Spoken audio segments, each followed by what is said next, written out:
Hello everyone. इस video में हम ये स्टडी करने जा रहे हैं what are the different factors on which electron affinity depends. Number two, what is the trend of electron affinity in the periodic table both across the period as well as down the group. और तीसरी बात हम पढ़ेंगे what is the importance of electron affinity. जैसा कि इससे पहले video में मैंने आपको बताया था इलेक्ट्रॉन अफिनिटी क्या होती है, मैं एक दफ़ा फिर बता देता हूँ। जनरली आप ये याद रख सकते हैं, electron affinity is the enthalpy change related to the process of reduction, related to the process of gain of electron. आज के लेक्चर में हम सबसे पहले उन फैक्टर्स को कंसिडर करने जा रहे हैं on which electron affinity depends, factors affecting electron affinity. तो आज एक बात आपने हमेशा याद रखनी है, देयर आर थ्री फैक्टर्स जिन पे इलेक्ट्रॉन अफिनिटी डिपेंड करती है। Number one, electron affinity depends on atomic radius.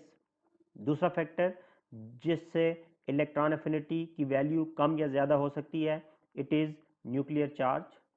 और तीसरा फैक्टर जिस पे इलेक्ट्रॉन अफिनिटी डिपेंड करती है, इट इज़ इलेक्ट्रॉनिक कन्फिग्रेशन। तो ये तीन फैक्टर्स हैं जिन पे इलेक्ट्रॉन अफिनिटी डिपेंड करती है और इलेक्ट्रॉन अफिनिटी की वैल्यू कम या ज़्यादा इनकी वजह से होती है। सबसे पहले फैक्टर से अगर हम स्टार्ट करें तो आपने ये याद रखना है कि एटॉमिक रेडियस होता क्या है। तो वैसे तो एटॉमिक रेडियस की वैल्यूज़ अवेलेबल होती हैं हमें डिफरेंट केमिस्ट्री के लिटरेचर में, लेकिन वो वैल्यूज़ अगर आपको ना भी पता हूँ, आप सिंपल पीरियोडिक टेबल से भी किसी एलिमेंट का एटॉमिक रेडियस गैस कर सकते हैं। जैसे अगर आपको दो एलिमेंट्स दिए हूँ, आपने उनका सिर्फ एटॉमिक नंबर देखना है। जिस एलिमेंट का एटॉमिक नंबर छोटा होगा हमेशा उसका रेडियस कम होगा। मैं आपको एग्जांपल दे देता हूं, जैसे फ्लोरीन और क्लोरीन। फ्लोरीन का एटॉमिक नंबर 9 है और क्लोरीन का एटॉमिक नंबर 17 है। तो आप बड़ी इजीली मुझे बता सकते हैं कि फ्लोरीन के चूंकि सिर्फ 7 इलेक्ट्रॉन है तो इसके 2 शेल्स होंगे। क्लोरीन के 17 इलेक्ट्रॉन्स हैं, इसके 3 शेल्स होंगे। तो ऑब्वियसली फ्लोरीन का रेडियस क्लोरीन से कम होगा।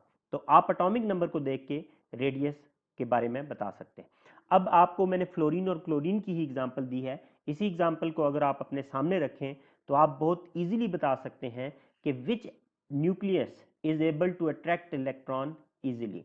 तो आप लोगों को आपके लिए गैस करना बिल्कुल मुश्किल नहीं होगा कि फ्लोरीन का एटॉमिक रेडियस जो कि छोटा होता है, fluorine can gain electron easily, तो electron affinity of fluorine will be greater than that of chlorine.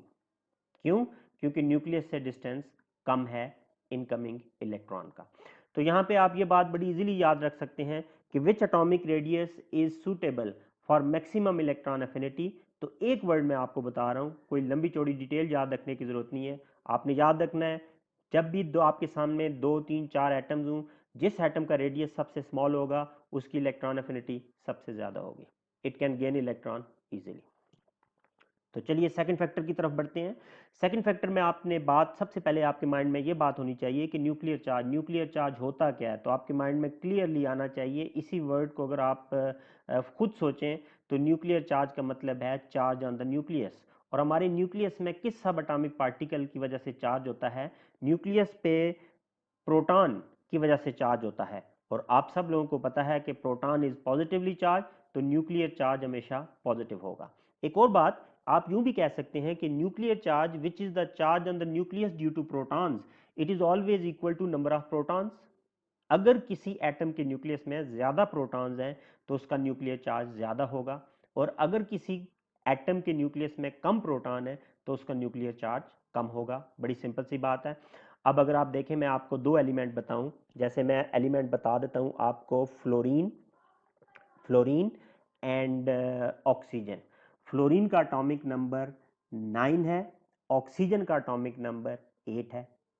तो आपके माइंड में आ गया होगा कि इन दोनों में से किस एटम का, किस एलिमेंट का नंबर ऑफ प्रोटॉन कम है और किसका ज़्यादा है। ऑक्सीजन के प्रोटॉन 8 होंगे और फ्लोरीन में 9 प्रोटॉन होंगे। इसका मतलब हुआ कि किस एटम के न्यूक्लियस में नंबर ऑफ प्रोटॉन ज़्यादा हैं तो न्यूक्लियर चार्ज ज़्यादा होगा, फ्लोरीन। जब भी किसी एटम के न्यूक्लियस में प्रोटॉन ज़्यादा होते हैं, the ability of the nucleus to attract an electron it increases. तो इसकी बेस पे बहुत इजीली आप मुझे बता सकते हैं कि फ्लोरीन और ऑक्सीजन अगर दोनों के पास हम एक एक इलेक्ट्रॉन लेके जाएं तो कौन सा न्यूक्लियस इजीली इलेक्ट्रॉन गेन कर सकता है? फ्लोरीन। बिल्कुल सही आपने आंसर गेस किया। उसकी वजह क्योंकि फ्लोरीन के पास ज़्यादा प्रोटॉन है। तो अब इलेक्ट्रॉन एफिनिटी न्यूक्लियर चार्ज से क्या रिलेशनशिप है? अगर किसी एलिमेंट का न्यूक्लियर चार्ज ज़्यादा है तो इलेक्ट्रॉन एफिनिटी ज़्यादा होगी, एबिलिटी टू गेन इलेक्ट्रॉन ज़्यादा होगी। तो दूसरा फैक्टर भी आप लोगों को समझ आ गया होगा। एटॉमिक रेडियस हमेशा एक एटम का कम होना चाहिए और न्यूक्लियर चार्ज ज़्यादा होना चाहिए, उस एलिमेंट की इलेक्ट्रॉन एफिनिटी हमेशा ज़्यादा होगी। तीसरी बात, इलेक्ट्रॉनिक कन्फिग्रेशन का क्या रिलेशनशिप है, उस पर भी बात कर लेते हैं। तो देखें, इलेक्ट्रॉनिक कन्फिग्रेशन को हम यहाँ पे दो कैटेगरीज में डिवाइड कर सकते हैं अकॉर्डिंग टू इलेक्ट्रॉन एफिनिटी। वो दो कौन सी कैटेगरी हैं? एक टाइप की इलेक्ट्रॉनिक कन्फिग्रेशन होती है जिसको हम कहते हैं स्टेबल इलेक्ट्रॉनिक कन्फिग्रेशन, और एक टाइप की इलेक्ट्रॉनिक कन्फिग्रेशन है जिसको हम कह सकते हैं अनस्टेबल इलेक्ट्रॉनिक कन्फिग्रेशन। मैं आपके सामने दो एलिमेंट्स की एग्जांपल ले रहा हूं और दोनों की इलेक्ट्रॉनिक कन्फिग्रेशन लिख के मैं आपको एक्सप्लेन कर देता हूं कि इन दोनों में से स्टेबल किसकी है और अनस्टेबल किसकी है, फिर हम उसका रिलेशनशिप इलेक्ट्रॉन एफिनिटी से बना लेंगे। देखें, एक एलिमेंट हम ले लेते हैं फास्फोरस, एटॉमिक नंबर है इसका 15। दूसरा एलिमेंट हम ले लेते हैं सल्फर, इसका एटॉमिक नंबर है 16। अच्छा चले, हम पूरी इलेक्ट्रॉनिक कन्फिग्रेशन नहीं लिखते, हम लोग यहाँ पे जस्ट लास्ट वैलेंस शेल की इलेक्ट्रॉनिक कन्फिग्रेशन लिखते हैं।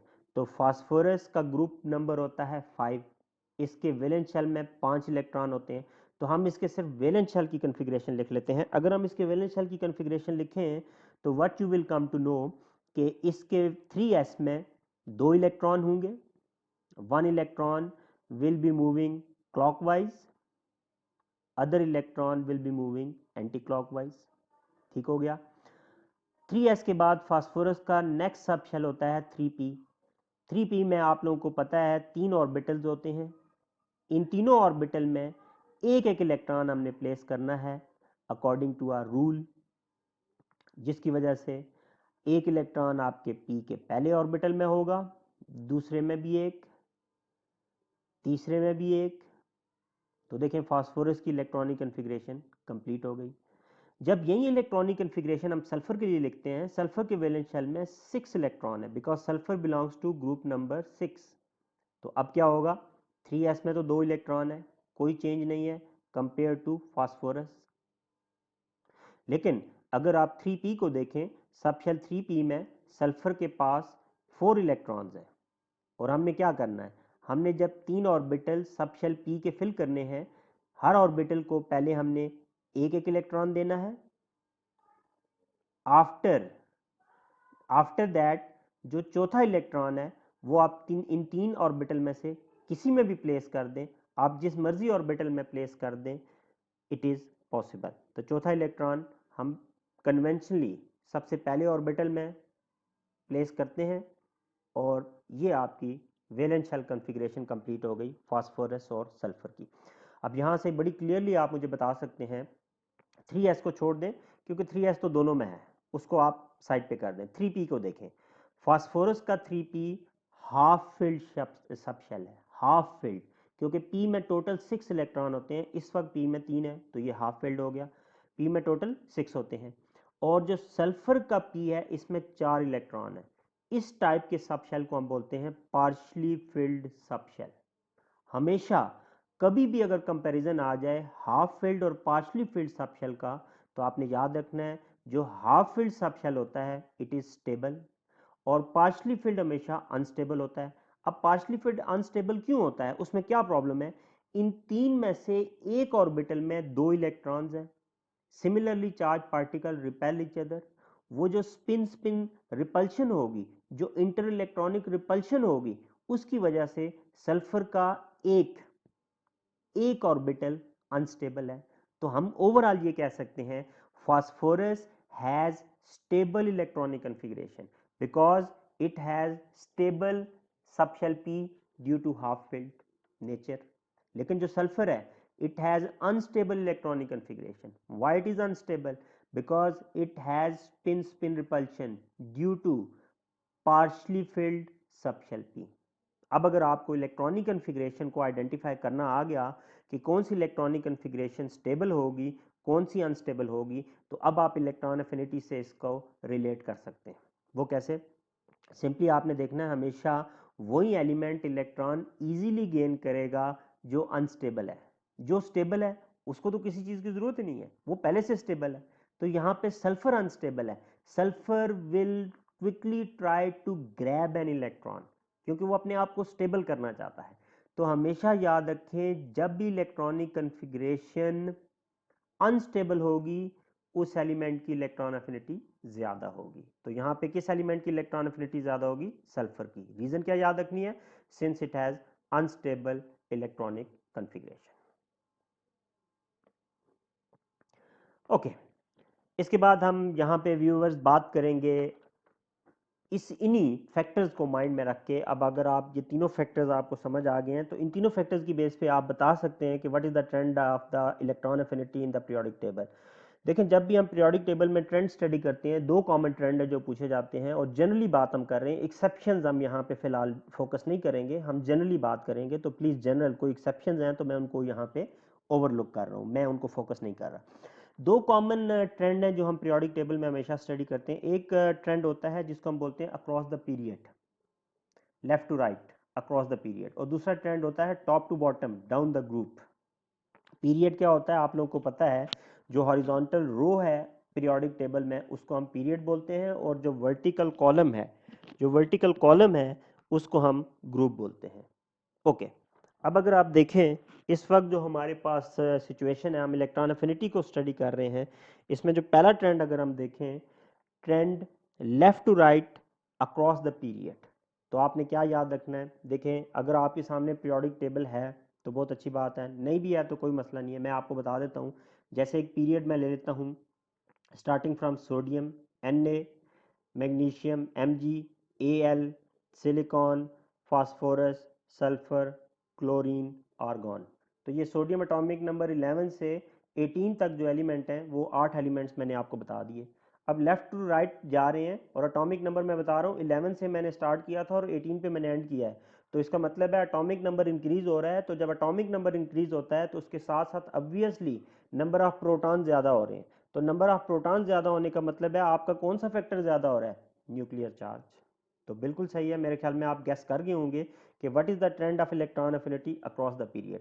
तो अक्रॉस द पीरियड हमेशा याद रखना है electron affinity increases. Why it increases? Because आपको रीज़न भी सामने मैंने पहले बता दी है कि why electron affinity increases, because nuclear charge increases, because number of proton increases. तो इतनी सी बात याद रखनी है, किसी भी लेवल पे आप बड़ी इजीली एक्सप्लेन कर सकते हैं कि electron affinity across the period क्यों इंक्रीज होती है। Because number of proton, nuclear charge, atomic number increases. दूसरी बात, टॉप टू बॉटम की अगर हम बात करें, top to bottom down the group electron affinity क्या होगी? तो मैं यहाँ पे आपके सामने ग्रुप 7 की एग्जांपल ले लेता हूँ। ग्रुप 7 में आपको पता है कौन कौन से एलिमेंट है? फ्लोरीन है, क्लोरीन है, ब्रोमीन है, आयोडीन है। अगर आपको इनके एटॉमिक नंबर नहीं आते तो मैं बता देता हूँ। फ्लोरीन का एटॉमिक नंबर होता है 9, क्लोरीन 17 होता है, ब्रोमीन 35 है और आयोडीन 53 है। 9, 17, 35, 53। तो एटॉमिक नंबर बढ़ रहा है। एटॉमिक नंबर बढ़ने का मतलब है नंबर ऑफ इलेक्ट्रॉन भी ज़्यादा हो रहे हैं, तो नंबर ऑफ शेल ज़्यादा हो रहे हैं। तो रेडियस क्या होता जा रहा है? फ्लोरीन से आयोडीन तक रेडियस बढ़ता जा रहा है। तो आपको बात समझ आ गई होगी कि top to bottom down the group electron affinity क्या होनी चाहिए? Electron affinity decreases. उसकी रीज़न भी आपके माइंड में पहले मैं आपको बता दिया, आपके माइंड में आ गई होगी। क्यों इलेक्ट्रॉन एफिनिटी डिक्रीज हो रही है? बिकॉज एटॉमिक रेडियस इंक्रीज हो रहा है। हमने कहा था अगर एटॉमिक रेडियस स्मॉल होगा तो इलेक्ट्रॉन एफिनिटी ज़्यादा होगी। तो मैंने जो 4 एलिमेंट्स आपके सामने रखे थे, फ्लोरीन, क्लोरीन, ब्रोमीन, आयोडीन, उनमें सबसे स्मॉल फ्लोरीन है। तो फ्लोरीन की सबसे ज़्यादा इलेक्ट्रॉन एफिनिटी होनी चाहिए। और जो आप नीचे की तरफ जाएंगे रेडियस बड़ा होगा, इलेक्ट्रॉन एफिनिटी कम होगी। इसीलिए हमने लिखा है top to bottom electron affinity decreases. Last चीज़ जो आज की इस वीडियो में मैं आपको बताऊंगा, इलेक्ट्रॉन एफिनिटी की इंपॉर्टेंस क्या है। इलेक्ट्रॉन एफिनिटी हमारे लिए बहुत इंपॉर्टेंट टर्म है। जैसे आयोनाइजेशन एनर्जी से हम ये डिसाइड कर लेते हैं कि कोई एलिमेंट कितना ज़्यादा रिएक्टिव है, कितना इजीली बॉन्ड बनाता है, उसी तरह इलेक्ट्रॉन एफिनिटी भी हमारे लिए बहुत हेल्पफुल है। इलेक्ट्रॉन एफिनिटी भी हमें ये आइडिया देती है how easily an element can be involve in bond formation. जब भी किसी एलिमेंट की इलेक्ट्रॉन अफिनिटी ज़्यादा होगी, जी हाँ ज़्यादा होगी, तो वो एलिमेंट उतनी जल्दी बॉन्ड बनाएगा, उतना ज़्यादा रिएक्टिव होगा। मैं एग्जांपल दे देता हूँ अभी आपको यहाँ पे फ्लोरीन और क्लोरीन की। अभी आपने गैस किया था कि फ्लोरीन और क्लोरीन में से किसकी इलेक्ट्रॉन अफिनिटी ज़्यादा है? फ्लोरीन की। बिल्कुल सही। क्यों? उसकी वजह यह है फ्लोरीन का एटॉमिक रेडियस स्मॉल है। तो जब फ्लोरीन का एटॉमिक रेडियस स्मॉल है, उसकी इलेक्ट्रॉन एफिनिटी ज़्यादा है, तो fluorine is able to make bond quickly, इसलिए fluorine is most reactive. Fluorine पूरे पीरियोडिक टेबल में सबसे ज़्यादा रिएक्टिव है, सबसे जल्दी बॉन्ड बनाता है। मैं उम्मीद करता हूँ आज की वीडियो आपको पसंद आई होगी। Thank you.